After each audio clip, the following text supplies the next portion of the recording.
bienvenue dans ce nouvel Bizenpa Live. Hello tout le monde. Enregistré depuis Anglais de Pays Basque. Alors je vais tenir la pêche pendant une demi-heure, donc m'en voulez pas si à un moment c'est tremblotant, hein, parce que voilà, je passerai la perche à Claudia. C'est toi qui as décidé de le faire en marchant, donc t'assumes. C'est vrai, mais j'aime bien marcher. En fait, moi le mouvement, ça m'a toujours inspiré et ça m'a toujours donné des idées.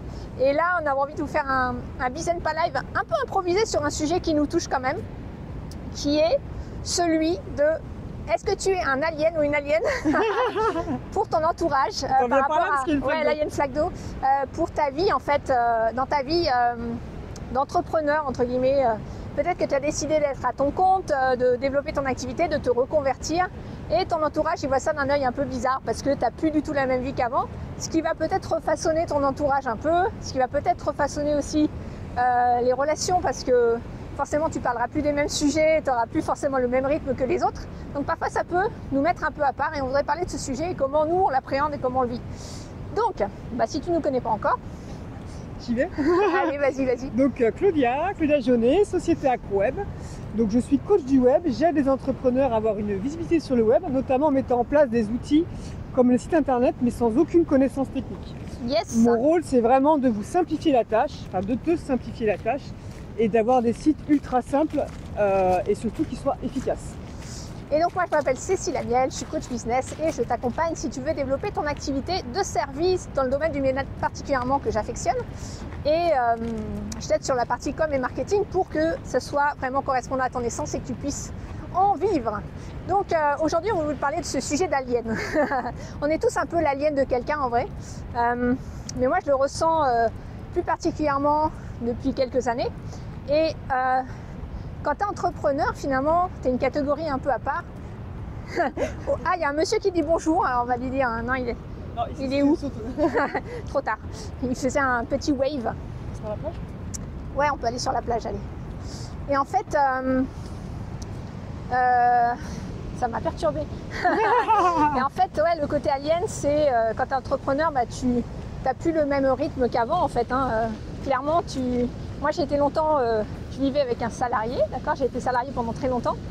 Et au moment où j'ai commencé à créer mon entreprise, finalement, tu n'as plus la même. Par exemple, les week-ends, pour moi, je continue à travailler les week-ends. Pour moi, un week-end, sauf si je décide de faire une vraie coupure et de dire ce week-end-là, c'est un week-end. Mais mon week-end, ça peut être un jour de semaine ou ça peut être. Il ne faut pas se mentir. Y a beaucoup de travail quand même quand on est entrepreneur et on va essayer d'aller plus par là parce que moi je m'enfonce. C'est pas une bonne idée la plage. Si, il y a du sable dur sur la plage ici. Et du coup quelque part, tu n'as plus le même rythme que la plupart des gens. La plupart des gens, ils vont au travail, ceux qui sont salariés en tout cas, ils vont au travail, je sais pas, 8-9 heures. Oui, ils ont plutôt des horaires fixes, des plages horaires fixes. C'est ça, il y a ma maman qui m'appelle. Donc on n'a plus les mêmes horaires que la plupart des gens. Hein. Peut-être on va faire nous on va travailler selon notre rythme à nous, comment on se positionne et souvent on travaille peut-être plus que quand on est salarié. Et du coup autour de nous les gens ils ne comprennent pas forcément et c'est ça qui n'est pas forcément évident. C'est que parfois on va travailler en décalé. Toi je sais que tu aimes bien travailler le soir souvent. Et en fait moi ce que j'aime beaucoup, voilà, j'aime le sport, j'aime beaucoup faire du sport tous les matins. Voilà, je vais faire de la rando, du surf, etc. Et s'il faut bosser jusqu'à 3h du mat parce que j'ai un projet à rendre, c'est pas un souci. Mais c'est vrai qu'en général, le début de la matinée, je le consacre à moi, voilà, c'est comme ça, pour justement être bien et être performante par la suite. Et ça, c'est quelque chose que j'ai pas tout le temps fait. Pourquoi? Parce que dans mon entourage, ça titillait un peu. Ouais. C'était du style, tu pars en rando, t'en fous pas une. Je vais être honnête, hein, ouais. Voilà. Sauf qu'à côté de ça, les gens ils ne voyaient pas ce qui se passait le soir ou le week-end. Voilà, c'est ma façon de vivre. Le fait de faire du sport, j'en ai besoin. Ça me permet d'être performante par la suite. Mais pendant un moment, ce regard des autres et ces réflexions, ce côté alien, comme tu as dit, ont fait que j'étais plus moi-même et j'ai arrêté de le faire. Et du coup, j'étais pas performante dans mon travail. Ah oui. Donc, il y a un moment donné, je me suis dit, mais si j'ai choisi d'être entrepreneur, c'est pour cette liberté. En plus, j'adore mon métier, j'adore ce que je fais, je suis passionnée. Donc, à un moment donné, sois toi-même. Mais ça n'a pas été une phase facile. C'est pour ça que ce sujet est intéressant.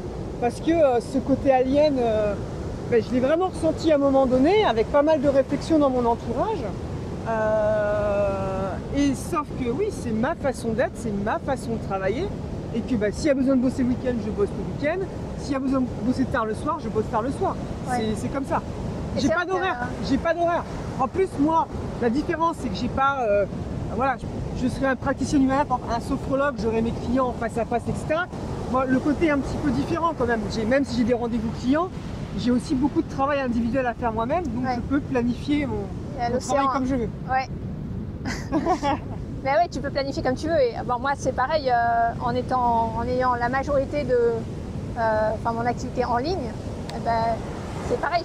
D'ailleurs, vous pouvez aussi, hein, si vous êtes entrepreneur dans le bien-être, vous pouvez toujours très bien créer des accompagnements, des parcours qui font que vous avez des gens à distance, sur Zoom par exemple, enfin en visioconférence, et vous pouvez les accompagner à distance. Vous pouvez aussi faire du présentiel et avoir envisager votre parcours comme vous le voulez à partir du moment où vous créez envisager votre activité avec des horaires comme vous les entendez. Si vous créez des parcours, c'est-à-dire des gens, vous fixez les rendez-vous quand vous l'avez envie, vous allez façonner votre activité au niveau emploi du temps comme vous en avez envie. Contrairement au fait d'avoir un cabinet avec des ventes de séances horaires, où là vous devez remplir à fond votre agenda pour pouvoir avoir suffisamment d'activités et de clients en fait. Donc c'est un peu différent parce que vous facturez plus cher si vous faites un parcours et vous pouvez vraiment structurer votre emploi du temps comme vous voulez. Donc mais nous on a cette flexibilité en fait de pouvoir travailler de n'importe où et c'est ce qu'on aime dans notre activité, c'est pour ça qu'on le fait en partie. Hein. Moi ce que je ressens par rapport à ça, c'est vraiment le côté où quand on est entrepreneur, finalement ça nous permet d'embrasser cette alien en nous, cette façon d'être différente. Parce qu'on peut être un peu plus qui on est. Par exemple, moi, toi tu travailles tard le soir, moi c'est un truc que j'aime pas faire. Moi je travaille plutôt tôt le matin et je suis beaucoup plus performante le matin. Et je suis plus du matin que du soir, tu vois. Et moi je me lève souvent tôt et par exemple 2 fois par semaine je vais courir. Et je vais courir à 6h, enfin je me lève à 6h, en gros je vais courir à 7h moins 10, je suis sur le lieu où je vais courir en fait. Oui. Et évidemment, l'hiver, il fait nuit. Et il y a souvent des gens de mon entourage, même des entrepreneurs que je connais, qui m'ont dit mais ça les fait rire. Ils trouvent ça un peu. Enfin, eux, ils ne le feraient pas, par exemple. Oui, on a un rythme qui peut être particulier et qui peut être en effet considéré comme alien, mais c'est aussi notre façon d'être. Quoi. Ouais, et donc, c'est ok en fait. J'ai envie de dire, justement, si tu es entrepreneur, c'est pour pouvoir embrasser toutes ces facettes de toi et avoir la vie que tu as envie de mener. Moi j'ai un petit côté aussi, ermite, mine de rien, même si j'adore discuter avec des gens, mais discuter dans des grandes communautés, être tout le temps sur les réseaux, parler avec des gens que je connais pas, en fait c'est pas trop mon truc. Et ma vie, du coup, je l'ai façonnée pour que j'ai finalement une activité qui me ressemble plus. Donc par exemple, dans notre offre Business Zen, on accompagne des petits groupes et moi j'aime bien cette proximité, le côté où on a des rendez-vous réguliers avec des gens avec qui on lie des liens et une forme de profondeur qu'on n'aurait pas si on avait une usine à gaz avec plein de monde qu'on ne connaît pas en fait, qui sont juste des adresses email derrière un écran, tu vois. C'est le côté où tu façonnes finalement l'activité qui te ressemble. Et si tu te sens différente ou différent, plus tu vas embrasser ça, plus tu vas te sentir à ta place, plus tu vas faire finalement quelque chose que tu aimes et aussi plus ça va fonctionner. Et parfois ça met du temps, c'est ça qui peut être challengeant à se mettre en place, mais plus tu vas le faire, plus tu vas trouver cet alignement qui est super important en vrai. Donc, je crois qu'il faut accepter de ne pas rentrer dans les cases et c'est vrai que ça m'a vraiment fait drôle quand tu m'as proposé ce sujet des aliens pour notre Business Live, enfin qui est en presque live aujourd'hui, mais parce que je me suis vraiment retrouvée là-dedans et je pense qu'à un moment donné, en discutant aussi avec d'autres entrepreneurs, on veut trop entre guillemets dans la norme, dans les cases, et du coup on n'est pas forcément nous à 100%.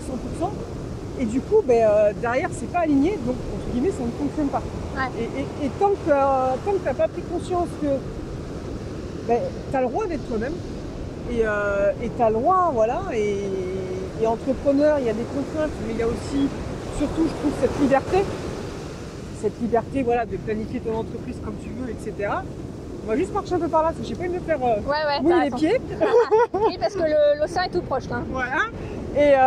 Et je pense que c'est ça, il faut vraiment avoir conscience qu'on a le droit d'être nous-mêmes et de pas forcément faire comme tout le monde. Voilà. Et à partir du moment où on a compris ça, eh ben, ça va aussi s'aligner avec le reste. Alors, on va pouvoir faire des offres aussi qui vont nous ressembler nous, et c'est tout notre business qui va en découler. Est-ce que toi, t'as constaté en étant plus toi-même finalement qu'il y a des gens qui se sont écartés de toi, ou volontairement tu les as écartés de toi? Qu'est-ce qui s'est passé en fait? Ah non, mais moi il y a clairement des gens qui se sont écartés de moi, il y a aussi des gens qu'on a personnellement écartés aussi, qui rentraient plus dans notre façon d'être. Et c'est surtout ces gens-là qui ont critiqué ma façon de travailler, ma façon d'être. Après, je veux dire, comment expliquer, il y aura... Je prends l'exemple d'un entrepreneur que j'aime bien, et c'est ce qu'il disait, la première vidéo qu'il a fait, Anthony Neveu, il s'est fait critiquer comme il n'y a pas. Et c'est dur, c'était sa première vidéo. Bon, aujourd'hui, c'est un mec qui est un des entrepreneurs français qui a vraiment réussi. Et c'est vrai qu'il te le dit. Et comme beaucoup, la critique, elle fait partie entre guillemets du jeu. Malheureusement, il y aura toujours des personnes qui nous aimeraient pas. Enfin, c'est ça. Ça peut être toujours partout. Et c'est ce que j'explique à ma fille. Tu as toujours des bons et des mauvais. Et tu as des personnes qui vont t'aimer, des personnes qui vont pas t'aimer. Et ça, que tu sois enfant adulte, que ce soit salarié ou entrepreneur, ce sera toujours pareil. On a aussi, moi, en milieu salarié, des personnes qui m'aimaient, des personnes qui m'aimaient pas. Et ça, c'est humain. Mais si on s'arrête à ça, malheureusement, on se bloque et on n'est pas qui on est. Et du coup, ça ne matche pas, quoi. Oui, après, ça demande de traverser effectivement des peurs, la peur du rejet, la peur d'être critiqué. Oui, la peur du regard des autres qui est très forte. La peur du regard des autres, ça c'est sûr que c'est une peur difficile quand on se lance, c'est particulièrement prégnant. Après, on commence à s'habituer. On dit souvent que quand tu n'es pas critiqué, d'ailleurs, c'est que tu n'as pas justement exprimé vraiment qui tu es. Parce que, ou t'as pas suffisamment. Parce que si tu essaies d'être trop lisse, entre guillemets, plaire à tout le monde, en fait, on dit souvent que tu n'auras pas le succès que finalement tu devrais avoir parce que tu n'as pas embrassé ton authenticité et finalement partagé ton point de vue sur ce que tu as envie de diffuser, etc. Il y a un chien tout mouillé là. Tout mouillé qui... Voilà.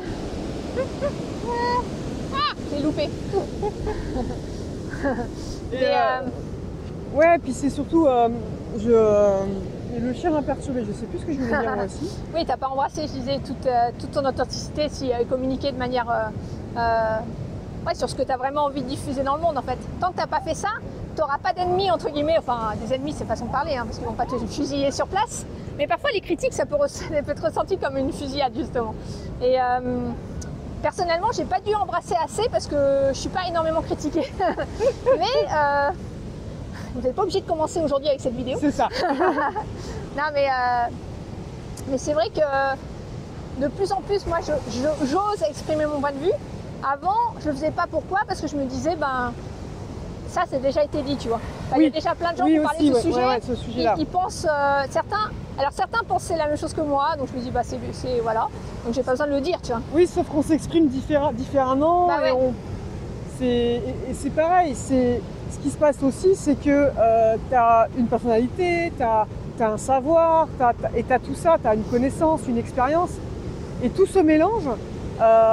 Si tu réussis vraiment à être qui tu es et dans le message que tu vas faire passer, que ce soit dans tes vidéos, dans tes posts LinkedIn, etc., dans ta communication, mais qu'est-ce qui va se passer? C'est qu'aussi tes clients, ils vont se reconnaître. Oui. Et ce qui va se passer aussi, et moi je le remarque de plus en plus, c'est que plus tu vas t'ouvrir et plus tu vas être qui tu as envie d'être, tu vas attirer les clients que tu as envie d'attirer. Et tu ne vas pas attirer ceux que tu n'as pas envie d'avoir. Et ça, c'est sûr que ça fait une grosse différence parce qu'il y a des fois, tu as une typologie de clients que tu n'as pas envie, ça ne matche pas. Mais si tu n'es pas assez exprimé et que tu n'es pas assez ouvert et que tu ne dis pas qui tu es, ils ne vont pas savoir qui tu es, donc ils vont arriver aussi. Ouais.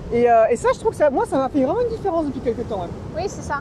En fait, tu attires naturellement, il y a des gens qui résonnent avec ce que tu partages, donc souvent c'est lié à leurs valeurs qui sont communes avec les tiennes ou des points avec ton histoire, etc.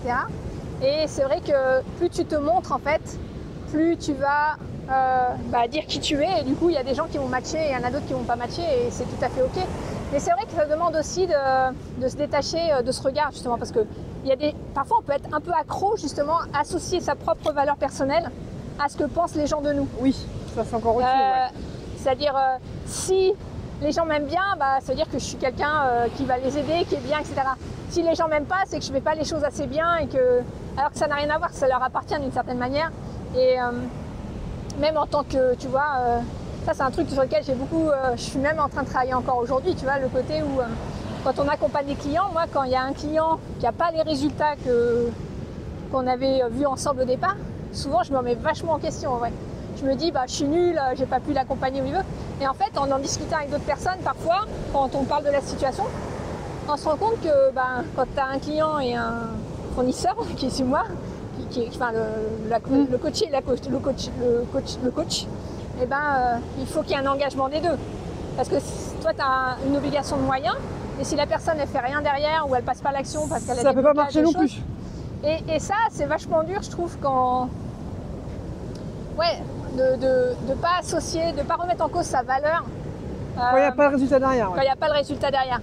Et moi, c'est quelque chose qui me challenge pas mal, et je sais que en même temps, tu peux pas raisonner comme ça, parce que ça veut dire que le jour, c'est pas sain en fait. Parce que le jour où effectivement tu arrives à accompagner les gens, tu es un peu considéré comme le demi-dieu ou la demi-déesse. Ça n'a pas de sens, tu vois. Donc la personne, c'est parce qu'elle a fait son chemin et que c'est cool pour elle, tu vois. Après, comme dans toute... Bon là, c'est vrai que c'est du coaching, donc c'est plus particulier, mais comme dans toute prestation, tu as aussi le client qui doit faire aussi un pas. S'il n'en fait pas, ça ne peut pas marcher. Non, mais clairement. Après, savoir se remettre en question, c'est bien aussi. Et de savoir se dire, ok, là, c'est pas moi, c'est vraiment le client qui n'a pas avancé aussi, quoi. Ce qui est intéressant, c'est de se dire, c'est quoi finalement dans les moyens que je fournis qui pourraient encore améliorer la situation, parce que là c'est ma responsabilité. Par exemple, on en discutait tout à l'heure, on se disait que dans l'accompagnement business zen, on voudrait ajouter un point de comment dire, pas de contrôle, mais un jalon en fait dans la formation, plusieurs jalons qui font que les clients, ils ont besoin d'avoir accompli certaines choses à certains moments. Et même si on le fait, mais on n'est pas derrière eux à leur dire est-ce que ça t'as fait ça à tel moment, pour s'assurer un max qu'ils fassent ça. Ça ne veut pas dire que tous vont le faire à 100%, mais il y a des choses à mettre en place. Et voilà, donc ça, plus de deadline, etc. Ouais, et on peut le faire de manière ludique, tu vois. Donc ça, c'est notre responsabilité. Et d'un autre côté, évidemment, si le client ne s'engage pas, ça ne peut pas marcher. Je ne sais même plus comment on arrive à ça. Je sais pas, on a un petit peu dévié des aliens, mais... oui et non, parce que... Oui, ça en fait partie aussi, la remise en question quand tu es entrepreneur. En question, mais il faut aussi garder cette confiance en soi et pas tout laisser tomber parce que tu as un ou deux clients pour qui ça n'a pas fonctionné aussi, quoi. Ouais. C'est ça. C'est une illusion de penser que pour tous les clients, ça va fonctionner en vrai.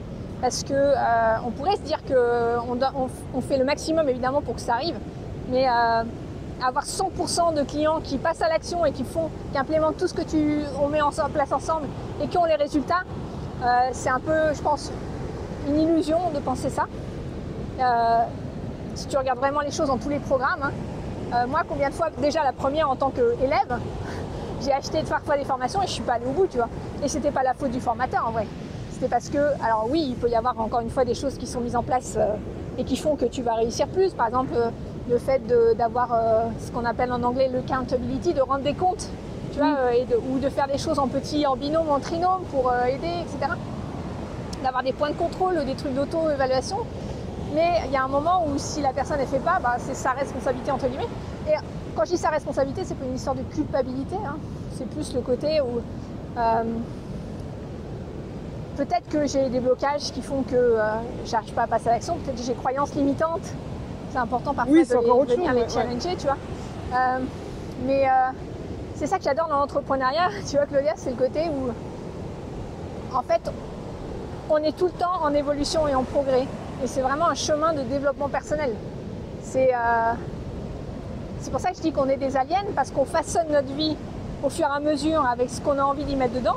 Mais on est aussi confronté à des challenges et des obstacles qui font que ça nous fait grandir. Oui, Et par rapport à ça, des fois, au niveau de notre entreprise, on va pivoter. On va peut-être arrêter une offre pour en faire une autre. Oui. Et il y a aussi des fois ce regard des autres en disant mais qu'est-ce que tu fais à changer, qu'est-ce que tu fais ceci, pourquoi tu arrêtes cette formation, tu changes tout le temps d'avis. Il y a aussi ce côté-là, c'est que on a le droit, comme on évolue, on a aussi le droit de vouloir changer nos offres. Ouais. Moi, je te dis ça parce que j'ai eu ces remarques aussi. Et j'ai un entrepreneur à qui c'est arrivé, il avait une formation en ligne qui marchait très très bien. Elle marchait bien. Sauf qu'à un moment donné, il a évolué. Il a évolué dans sa façon d'être, dans son business, dans ses valeurs. Et là, on a le phare. Ah, vous avez le phare. Le phare de Biarritz. Et du coup, tout le monde disait, mais c'est n'importe quoi. Sauf que c'était Pioline avec ce qu'il voulait faire. Ouais. Donc, il avait envie de changer. Il a changé, il a remonté un autre business, il a arrêté l'autre.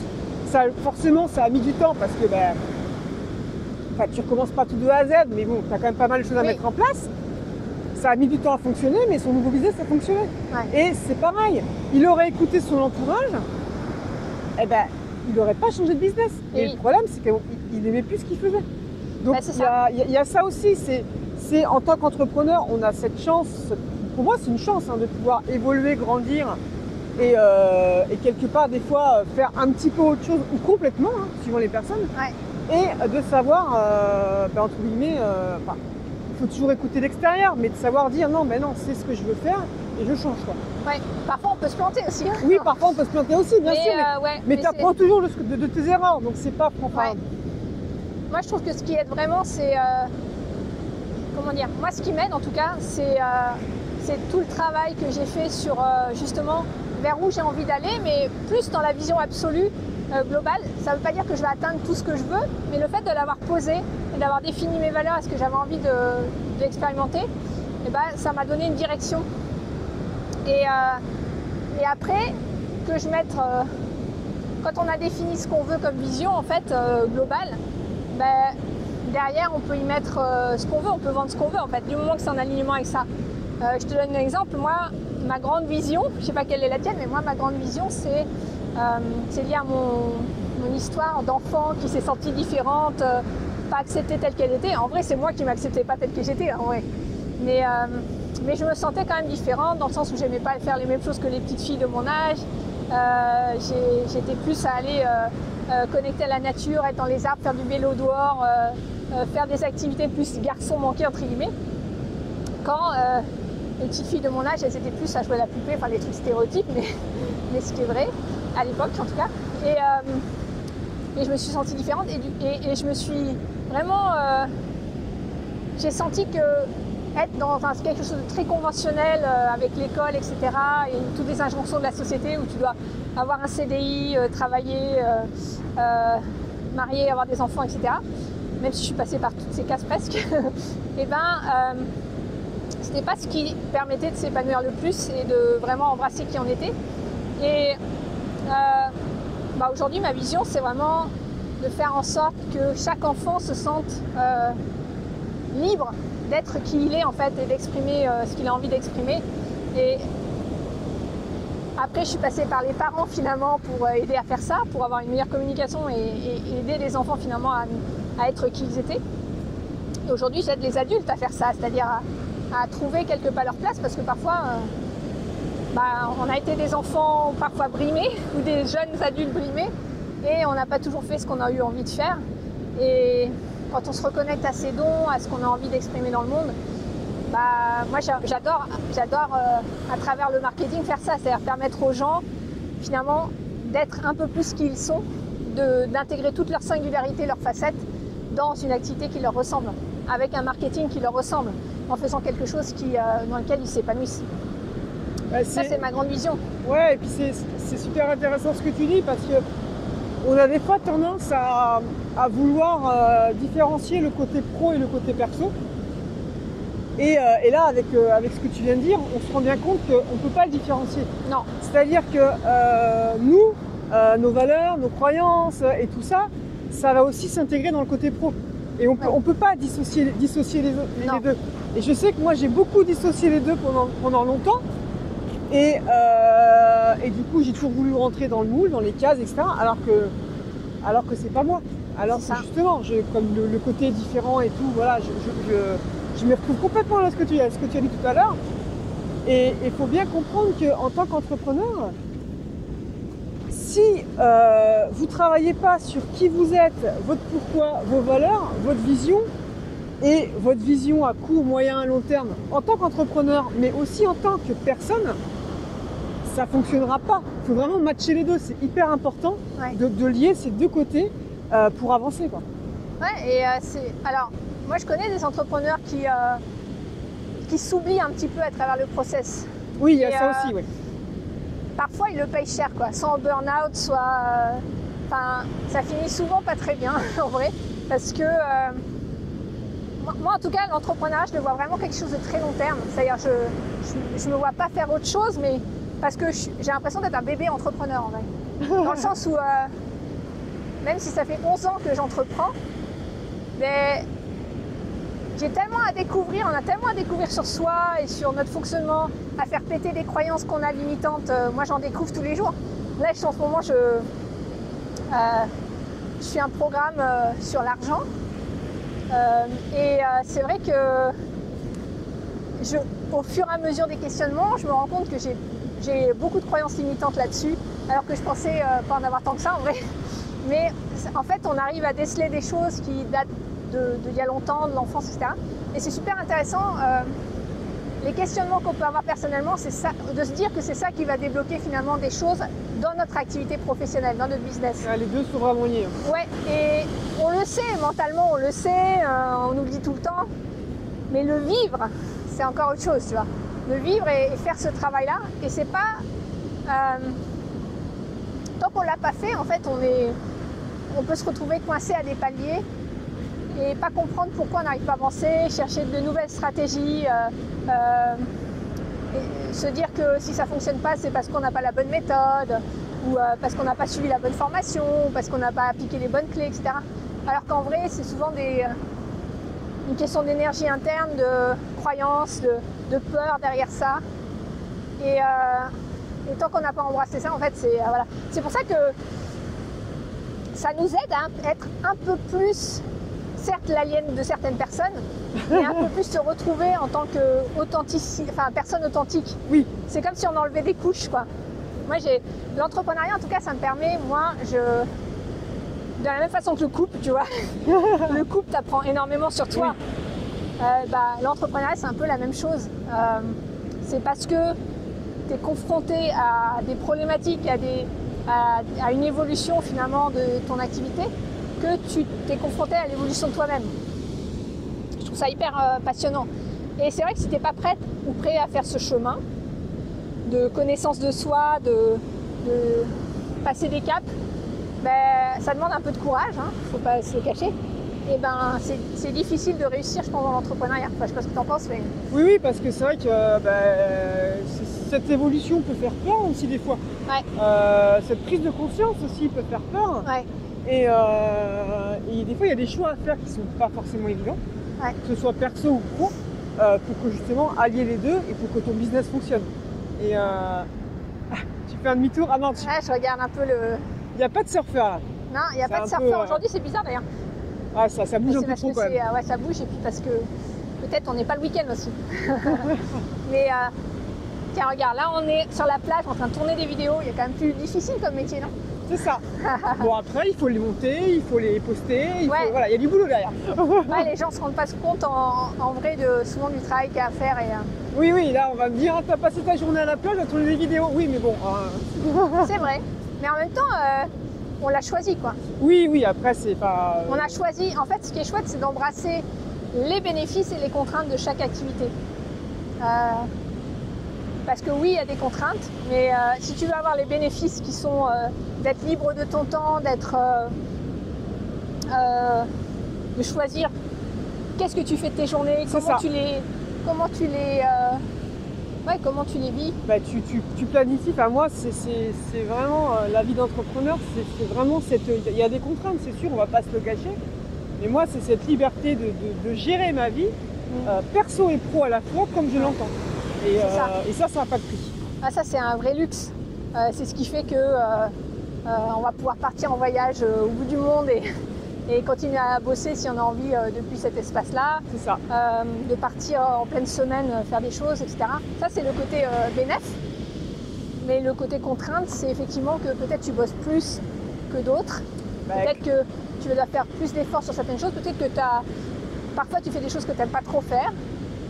Par exemple, moi, tout l'aspect gestion, compta, etc., ça n'a jamais été oui, ma le passion, côté administratif et tout, mais t'as pas le choix, quoi. Bah, ça fait partie du jeu. Donc, soit tu veux rester dans le jeu le plus longtemps possible et tu le fais, soit tu choisis autre chose et tu n'as pas la contrainte. Mais voilà, ce qu'on voulait vous partager sur votre côté alien. Donc, en d'autres termes, c'est quoi? Embrasser votre côté alien et puis...